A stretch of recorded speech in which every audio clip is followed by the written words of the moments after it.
prvih incidenata dolazi 25. jula 2011. godine, kada su kosovski carinici jednostrano, uz pomoć policijske jedinice ROSU, pokušali da zauzmu administrativne prelaze Jarinje i Brnjak, da bi kontrolisali da li ulazi roba iz Srbije.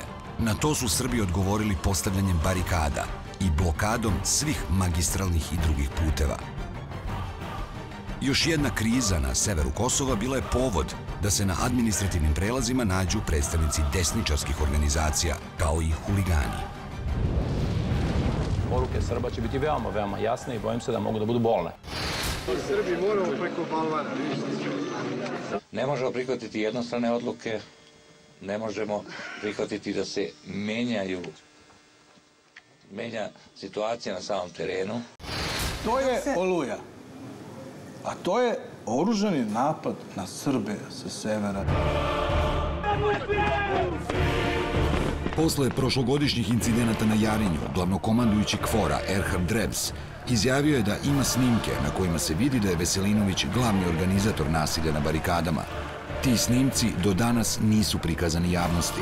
Zvonko Veselinović tada je rekao da, između ostalog, Zapad uz pomoć svojih ljudi u Srbiji vodi hajku protiv njega. To je jedna velika hajka i smatram da su Čedomir Jovanović i Vuk Drašković od šiptarskih službi dobili zadatak ili koga već američkih, ne znam kako, već da na nekoga svale teret da ne bi odgovarali Kejforovi vojnici. Je li on organizovao to? Vi u Zvonka pravite nekog supermena, šta li, to je najnormalniji dečko, najnormalniji građa ovoga grada, ko što svaki ostali ne ulazim. Ja pričam ono što znam. Incident na Jarinju desio se 27. septembra. Najpre su pripadnici KFOR-a postavili zemlju i bodljikovu žicu kako bi zatvorili alternativni put kojim se zaobilazi punkt Euleksa i koji je godinama korišćen za šverc. Ovaj put prolazi neposredno pored baze KFOR-a. Mi se povlačili koliko možemo. Onda što je najgore kad dođe do zida, oni kažu idi koraka. Pa ne može više koraka, krenemo korak, moramo na vas da krenemo, ne da idemo nazad, nas su tako terali. To je odgovor na vaše pitanje zašto je narod bio izrevoltiran. Zatvarate nam taj alternativni put koji nam omogućava snabdevanje i namirnicama. Ali jeste i za šverc. A nije samo za šverc, a vi zaustavite šverc, mi nema ništa protiv. Incident je počeo nakon što je grupa ljudi, od kojih su mnogi bili sa kapuljačama na glavama, prišla ovoj blokadi. Dovežen je i kamion koji je sajlom trebalo da odvuče postavljenu žičanu ogradu. Insajder je došao do fotografija na kojima se jasno vidi da pored kamiona stoji grupa ljudi u crnim duksericama i kapuljačama na glavama. Među njima su i Žarko i Zvonko Veselinović. Pa da vam nešto kaže možda što niste znali, jel? I što javnost ne zna jer se to uporno izbegava da se kaže. On je bio tu kad je bilo paljenje Jarinja zajedno sa Borkom Stefanovićem i Gorom Bogdanovićem. 2 dana od početka. Pa ukoliko je Zvonko zapalio Jarinje, onda su ga zapalili Borko Stefanović i Goran Bogdanović jer su bili zajedno. Tad su bili zajedno. A odakle na barikadama Zvonko Veselinović sa vama u društvu?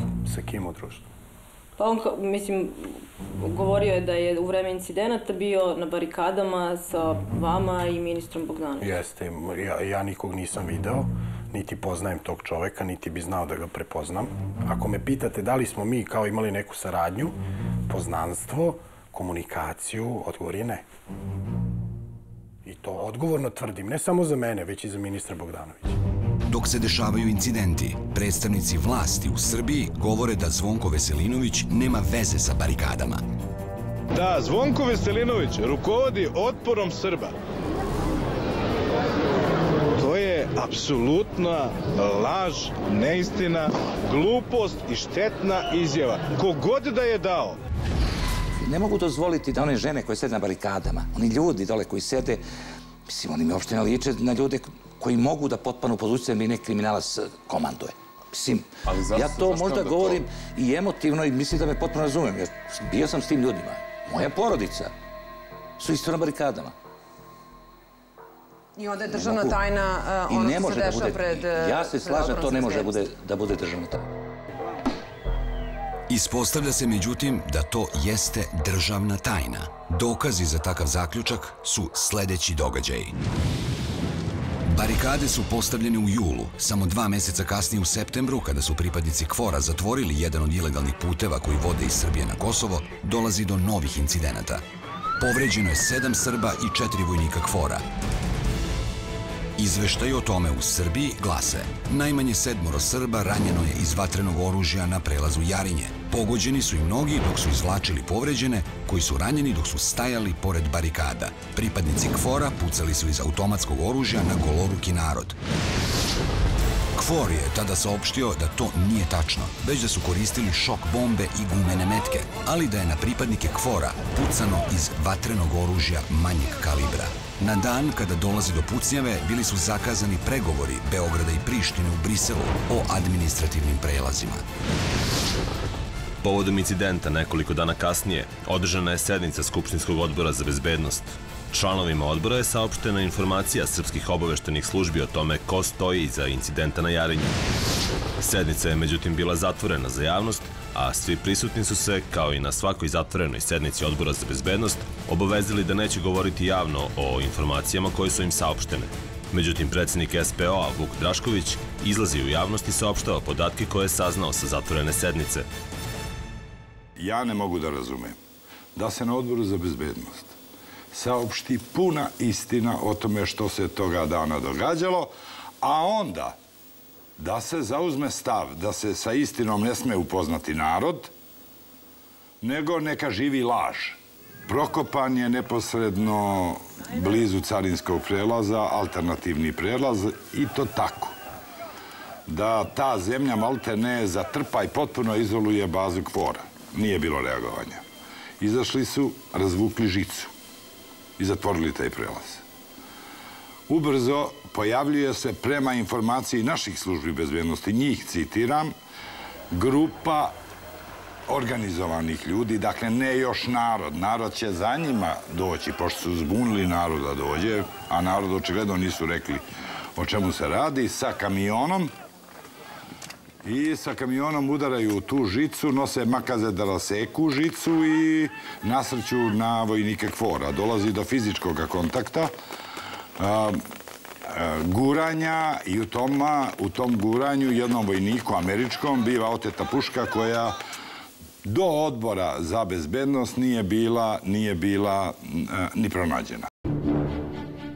Insajder je uputio dopis Bezbednosno-informativnoj agenciji, na čijem je čelu tada bio Saša Vukadinović, sa pitanjem da li je BIA već početkom oktobra prošle godine imala saznanje o tome da iza izazivanja incidenata na Jarinju stoje Zvonko Veselinović i njegov brat, kao i zbog čega je odlučeno da se informacije o tome ko stoji iza incidenta na Jarinju sakriju od javnosti. U odgovoru BIA navodi se da kada je u pitanju podatak o tome da li Zvonko Veselinović stoji iza incidenata, sa žaljenjem konstatuju da nisu u mogućnosti da konkretno odgovore, jer se radi o operativnim podacima. Iz BIA navode da je sednica zatvorena za javnost jer je to odlučila Narodna skupština. U dopisu Insajderu BIA navodi da nije u poziciji da daje ocenu o utisku koju je pomenuta sednica ostavila u javnosti, tim pre što se nije radilo o sednici na kojoj je učestvovala samo agencija, već i ministri odbrane i unutrašnjih poslova, direktor policije kao i direktori 3 službe bezbednosti. Kad ste saznali ko je Zvonko Veselinović? Pa znate šta, ime sam čuo više puta dok sam boravio na Kosovu i Metohiji, zato što očigledno ga puno ljudi pozna i spominje. Ako hoćete, čuo sam ga i u kontekstu pretnji. Prema tome, to je. Ako me pitate kako sam ga čuo, pa bilo je pretnji, znate, da bolje ne dolazim, da neću živi izaći i takve stvari. Zbog vraćanja PDV-a? Ne znam zbog čega. Mislim da je bolje reći zbog dijaloga sa Prištinom koji srpski narod ne prihvata. Nekako lepše zvuči, zar ne? Za PDV vam neće javno reći da su protiv toga, ali za dijalog sa Prištinom će vam reći, i to mnogo ljudi, javno da su protiv rezultata dijaloga. Međutim, paljenje barikada i incidenti koji su kulminirali u septembru doveli su do toga da Srbija u decembru nije dobila status kandidata za članstvo u Evropskoj uniji. Država Srbija mesecima je podržavala barikade.